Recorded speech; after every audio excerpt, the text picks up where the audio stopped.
there's a lot more opportunity. There's a lot more television being produced that needs people who look and sound like me.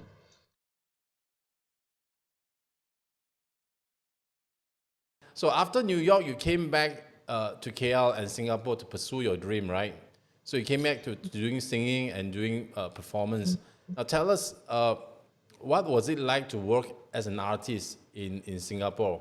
I think would it be easier for you in Singapore?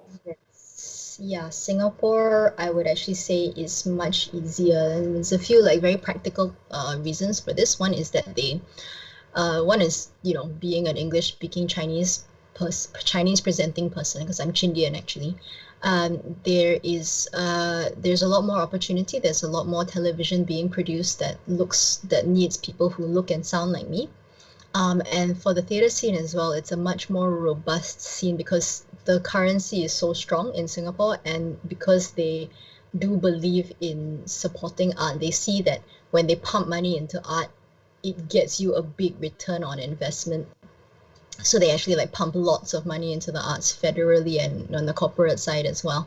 So there's just more opportunities basically. And I also find that living in Singapore is cheaper than living in Kuala Lumpur because of the strength of the dollar.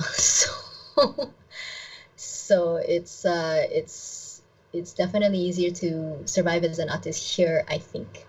Yeah. What about Malaysia? I mean, you've worked a few months in KL, before you go to Yeah. Singapore. How was it? Yeah. Because I think when you came back from New York, you were in KL for some time, and you were Yeah. singing in jazz gigs around KL.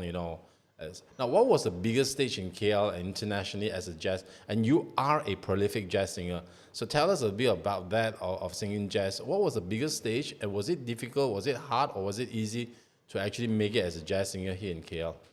I think because of my education and the music that I was exposed to, and kind of my work ethic as well, it was not so. Oh, hey, Mandarin. It wasn't so intense for me to break into the scene. I literally just like reached out and I said, "Hey, I'm interested in singing and learning about stuff." And Michael Virapan, was very open to it, and he like, kind of gave me a gig almost right away. And I had a relationship with John Thomas before that. He taught me drums for a little while. And so when I came back and I said I want to sing, I'm interested in this kind of contemporary jazz music, and I'm looking for someone to sing that kind of stuff with, he got quite excited about it because he also was interested in this like kind of hip contemporary music. So I just kind of took off from there, and I managed to, sing in all the clubs and do all the circuits. And I played at the KL International Jazz Festival, which was really nice. And it was a really great time. It was really quite amazing for me artistically. And I really miss it because honestly I haven't been pursuing my jazz music stuff that much, but I would like to do it again. Yeah, I think the KL International Jazz Festival was probably still like the biggest stage, and it was so exciting at the time. Like, wow, KL has a jazz festival. It's So, really cool. have you done the Borneo one? The one in Kuching, the Borneo Jazz Festival? It's called I the Rainforest haven't. Jazz Festival. Yeah, haven't done Borneo. I haven't done KK. I haven't done Penang either.